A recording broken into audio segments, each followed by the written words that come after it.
Madame, Monsieur, bonjour, bienvenue à cette édition de la mi-journée. Au sommaire, rentrée du nouveau gouvernement burkinabé ce lundi, nommé par décret présidentiel le 10 janvier 2021.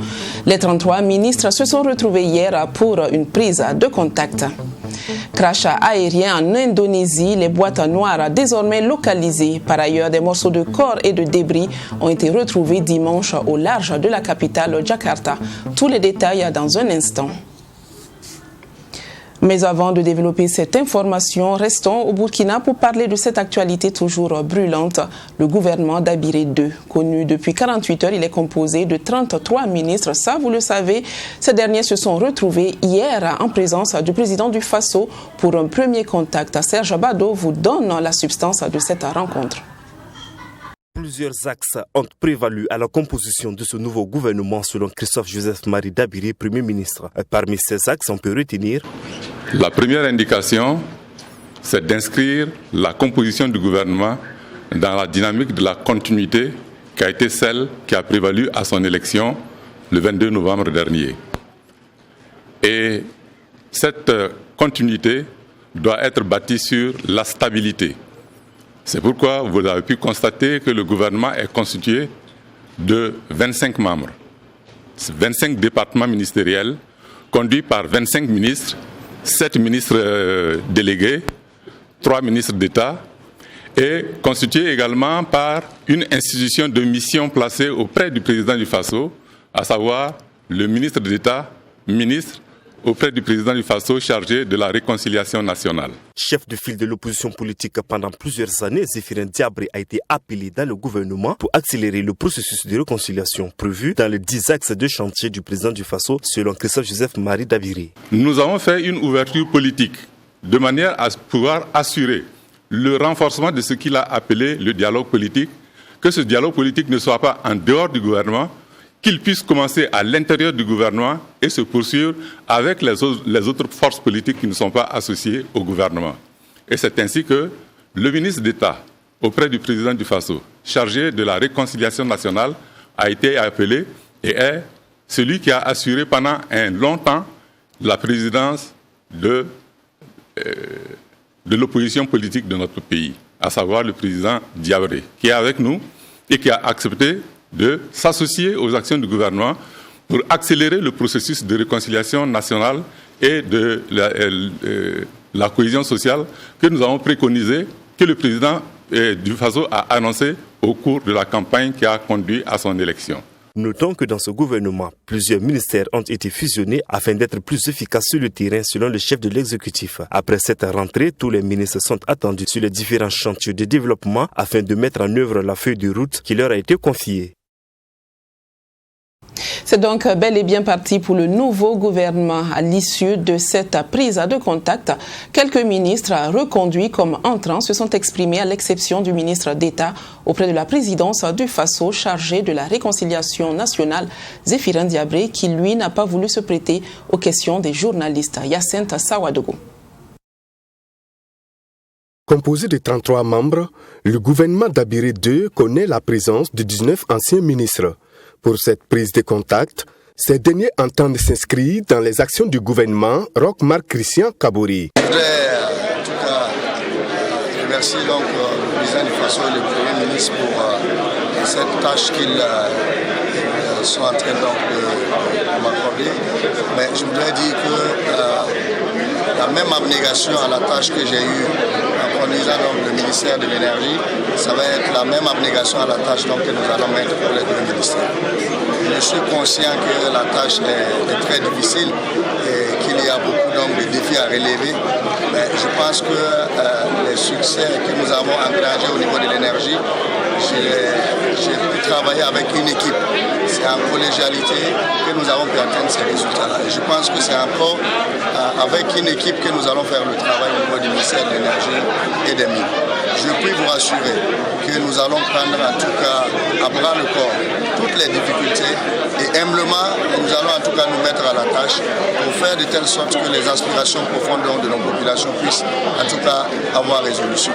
Moi, je voudrais le remercier pour la confiance renouvelée et aussi remercier le Premier ministre aussi pour cette confiance renouvelée et m'engager à poursuivre donc, les chantiers et les efforts donc, que nous avons déployés lors des actions passées au sein du gouvernement.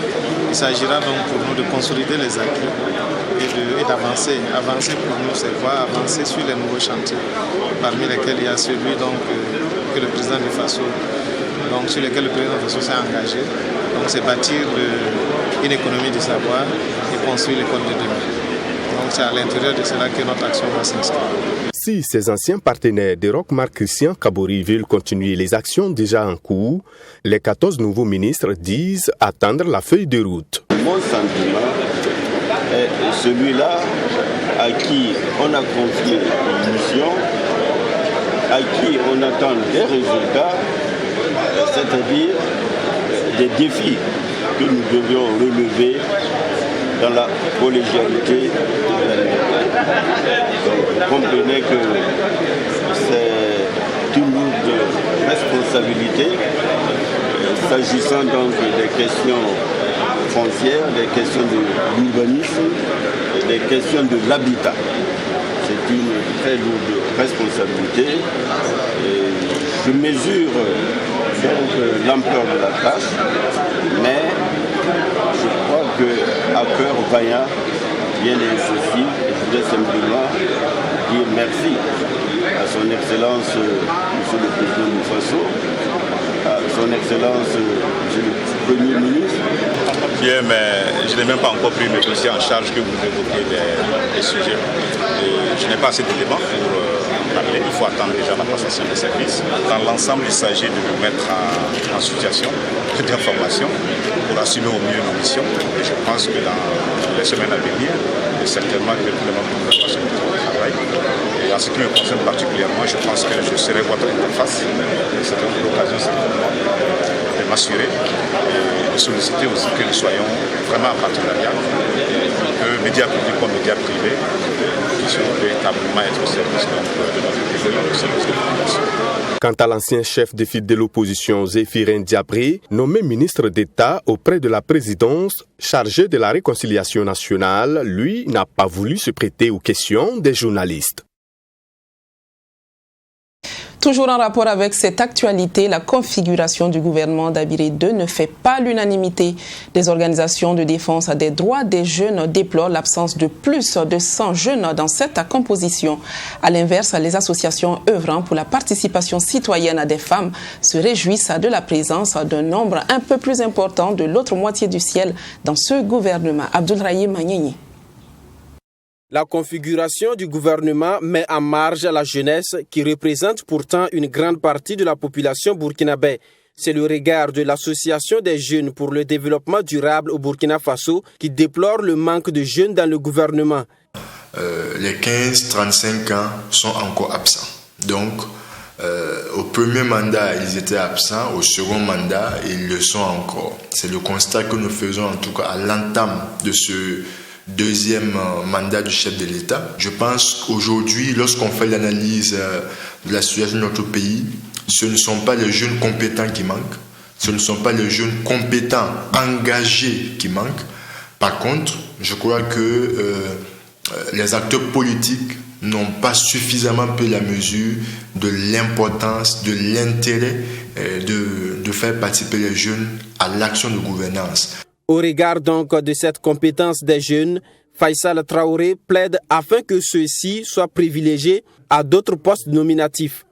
Et les ministres qui ont été nommés, nous pensons qu'il est de leur devoir de s'assurer que dans leurs équipes, des jeunes se retrouvent. C'est pourquoi nous avons proposé de manière très concrète qu'au niveau du chef de l'État, où nous avons de nombreux conseillers, dont des conseillers spéciaux, que le président du Faso donne par lui-même l'exemple en faisant en sorte qu'il y ait un certain nombre de jeunes qui soient nommés conseillers spéciaux justement à ses côtés, que nous ayons le Premier ministre qui fasse la même chose et que sur 5 conseillers de ministres, il y ait au moins un qui soit jeune. Au cadre de concertation des organisations intervenant sur le genre et la participation citoyenne des femmes, c'est tout à fait le sentiment contraire. 27% des femmes dans le gouvernement contre 21% dans le précédent gouvernement. Chose qui réjouit les responsables de cette organisation de défense des droits de la femme. Nous devons féliciter le chef de l'État qui, en dépit du contexte politique difficile, parce que les négociations étaient très dures, il y a eu beaucoup de tractations et vous avez vu la reconfiguration du paysage politique, ce n'était pas évident que nous puissions même avoir cet effectif. Mais ce n'est pas pour justifier la non-atteinte des 30%, mais c'est pour dire qu'il y a eu quand même des efforts qui ont été faits. De 21,87%, on passe à 27,27%. Je crois que c'est déjà une avancée. Le cadre de concertation souhaite que les conditions de vie de la femme soient améliorées. Il invite de ce fait le nouveau gouvernement à accompagner l'entrepreneuriat féminin afin de favoriser l'autonomisation financière de l'autre moitié du ciel. Et nous espérons que la situation de la femme au niveau économique soit renforcée.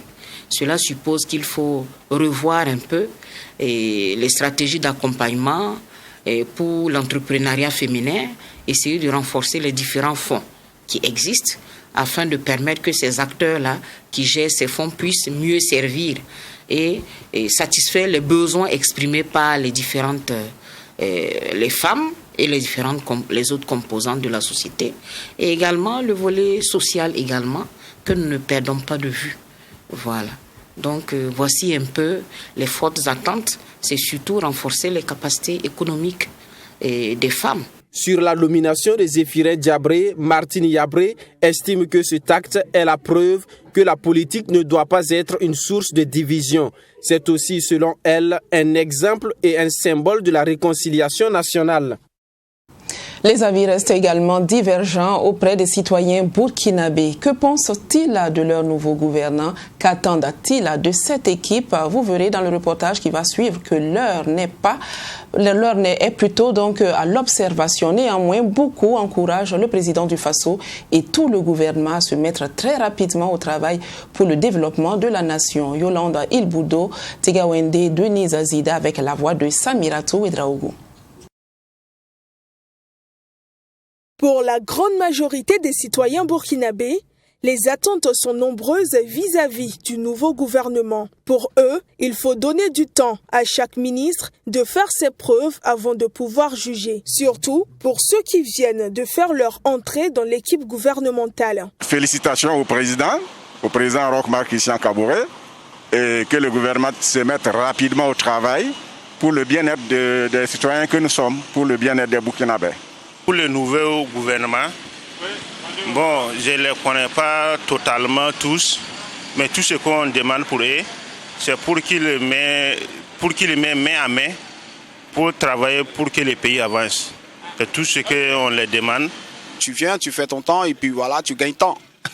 C'est comme ça. Bon, au fait, c'est pas mauvais aussi de mettre les autres aussi pour qu'ils puissent aussi essayer.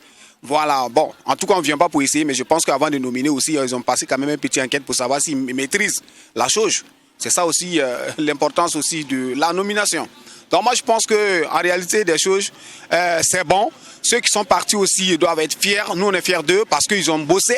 Et ceux aussi qui viennent d'arriver, nous aussi, on prie Dieu qu'ils travaillent. Ils travaillent quoi? Ils travaillent pour le pays, ils travaillent pour la nation. Pour d'autres, par contre, retrouver des figures comme Zéphirine Diabré dans le gouvernement de Roch Kaboré est une grande surprise. Il pense également que le président aurait pu mieux faire en termes d'alternance. J'étais surpris quand j'ai appris que Zéphirine a été nommé comme ministre. Mais bon, j'attends, ce qu'on attend de lui est que vraiment il donne le meilleur de lui-même. Voilà, pour que aussi, le pays puisse avancer aussi. Quand on analyse un peu le nouveau gouvernement, on trouve qu'il il n'y a pas trop d'efforts, ils n'ont pas fait trop d'efforts puisqu'il y a trop d'anciens dedans, quoi. Or, pourtant, je pense que le Burkina Faso a besoin des hommes nouveaux, avec des idées nouveaux. Donc, le changement qu'ils attendaient, vraiment, c'est pas ça. Mais tous sont unanimes que ce gouvernement doit très vite se mettre à la tâche afin de relever les nombreux défis socio-économiques du moment. Tout autre chose à présent, les habitants du quartier non loti Kalsin dans la commune de Saba, eux, ont d'autres préoccupations. Qui se préoccupent donc de leur sort puisqu'ils ont été sommés donc de déguerpir. Le dimanche dernier, la population de la commune est sortie pour manifester son mécontentement. Elle a dit non à ce projet et condamne le maire d'engager une telle démarche sans prendre en compte son intérêt. Michael Tougri. C'est une population du quartier non loti de Kalsin très remontée contre le maire de Saba, Joseph Dipama. La raison de cette manifestation est de s'opposer contre un projet de déguerpissement. Pour ces derniers, c'est un passage en force que le maire de Saba veut opérer. Nous cherchons à comprendre que la Sonature et la mairie nous prouvent les preuves palpables que cette zone les appartient. Parce que nous sommes écœurés. Nous sommes écœurés et ça nous fait très mal de vivre dans une zone plus de 20 ans, 25 ans, et que depuis la préfecture jusqu'à la mairie, et on vient nous dire de partir du jour au lendemain que cette zone appartient à la Sonature. Que la Sonature nous envoie les preuves, on va en discuter avec les autochtones, les propriétaires terriens qui étaient déjà là dès le début de l'affaire, jusqu'à ce jour-là. Parce que jusqu'à présent, on n'est pas convaincus. On trouve que cette affaire est louche et nous n'allons jamais accepter quitter les terres qu'on a acquises il y a longtemps au profit de quelqu'un, pour lui faire plaisir. Non. Cette zone non lotie de Kalsin qui fait l'objet de litiges entre les populations et le maire serait une propriété de la Sonature. Plus de 3000 personnes enregistrées et seulement 1909 personnes pourraient être relogées. Une situation que déplorent les résidents de ce quartier non loti. Nous ne partons pas sur une portion de terre de 150 mètres carrés et sans mesure d'accompagnement. Si on doit faire une récapitulation, et moi je peux même me porter garant, ils n'ont qu'à nous envoyer la liste. On va reprendre le recensement, numéro par numéro, qu'ils ont mentionné sur les murs là. Si vraiment chaque personne va répondre à son numéro. On a vu des personnes qui ont été recensées, leur nom ne se trouve pas sur leur numéro. C'est allé où? Ils n'ont qu'à nous apporter les preuves. Donc, tout ce qu'ils ont fait là, nous on dit que c'est faux, on n'est pas content. Raison pour laquelle on est prêt à suivre les voies juridiques pour que tout soit rétabli dans une clairvoyance, pour que chacun soit satisfait. Dans ce bras de fer qui oppose les populations du quartier non loti de Kalsin et le maire de Saba, Joseph Dipama, en plus des manifestants pour s'opposer au projet de déguerpissement, des actions seraient ainsi intentées en justice par ces populations pour entrer dans leurs droits, explique le porte-parole des manifestants. Pour venir nous flatter l'esprit. Du mécontentement, nous passons à la joie avec la 3e édition de Noël pour tous les enfants. Organisée par l'association des motards West Coast Adventure, la cérémonie a été marquée par un don de vivres aux enfants du centre d'accueil Salor et à ceux de la rue de la ville de Ouagadougou. À noter que ce spécial arbre de Noël a eu lieu samedi dernier dans la capitale à Burkinabé. Retour sur cette journée de partage et de fraternité avec Fatimata Ninkiema. Le samedi 9 janvier 2021 était jour de Noël pour les enfants de la rue, les personnes vulnérables et déplacées internes de la ville de Ouagadougou. Un Noël traduit par un repas communautaire et des cadeaux offerts par des pères Noël hors du commun. Eux, ce sont les motards de l'association West Coast Adventure. Ils ont pris d'assaut les artères de la ville de Ouagadougou pour donner ne serait-ce qu'un sourire à ces personnes qui n'ont pas la possibilité de célébrer la fête de la nativité.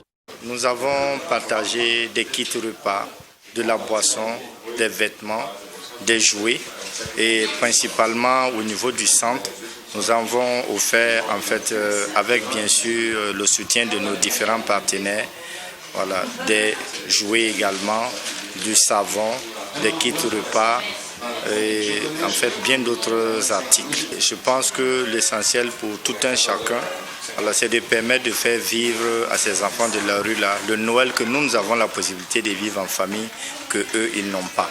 Cette activité qui dure déjà 3 ans est baptisée Noël pour tous les enfants. Une occasion donc pour les motards de rendre visite aux enfants du centre d'accueil Salor. Au nombre de 14, ces enfants âgés de 0 à 3 ans sont pour la plupart des orphelins ou des enfants trouvés.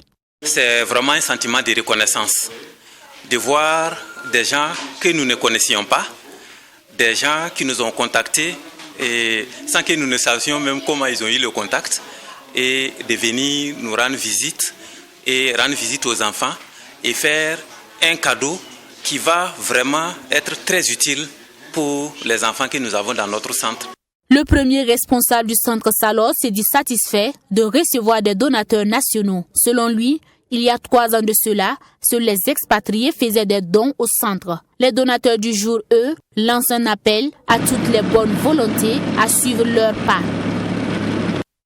À l'international, au lendemain du crash d'un avion indonésien en mer avec 62 personnes à bord, des morceaux de corps et des débris ont été retrouvés dimanche au large de la capitale Jakarta. Les recherches se poursuivent et les autorités affirment avoir localisé les boîtes noires de l'appareil. 2 jours après le crash, les bateaux continuent de ramener à quai des vestiges de ce qui fut le Boeing 737-500 de Sriwijaya Air. L'avion de la compagnie indonésienne s'est abîmé en mer samedi, quelques minutes après le décollage. Depuis, le signal des 2 boîtes noires a été localisé par 23 mètres de fond en mer de Java et une vaste opération est en cours pour les retrouver avant que les puissants courants de la zone ne les emportent. Les quelques 2600 sauveteurs et militaires mobilisés ne remontent pas que des débris et des morceaux de fuselage à la surface. Des restes humains des 62 personnes à bord sont aussi rassemblés pour procéder au douloureux travail d'identification avec des échantillons d'ADN prélevés sur les proches. Parmi les passagers se trouvaient 10 enfants, dont 3 âgés de moins de 3 ans. Retrouver les boîtes noires est indispensable pour comprendre pourquoi l'avion a fortement dévié de sa trajectoire après son décollage de Jakarta avant de chuter brutalement de 10 000 pieds. Il était en circulation depuis 26 ans et d'après la compagnie à bas prix, il était en parfait état de vol. Ce jour-là, de fortes pluies s'abattaient sur la capitale indonésienne. C'est la fin de cette édition. Je vous quitte sur cette image du musée à ciel ouvert des fourneaux africains de l'association Passaté. On y dénombre une quinzaine de fourneaux de taille et de type différents, mais tous originaires de la région du centre-nord du Burkina et du reste de l'Afrique. Visitez ce musée situé au secteur numéro 6 de la ville de Kaya. Je vous donne rendez-vous demain à la même heure. Bonne suite de programmes sur 3TV, la télévision interactive.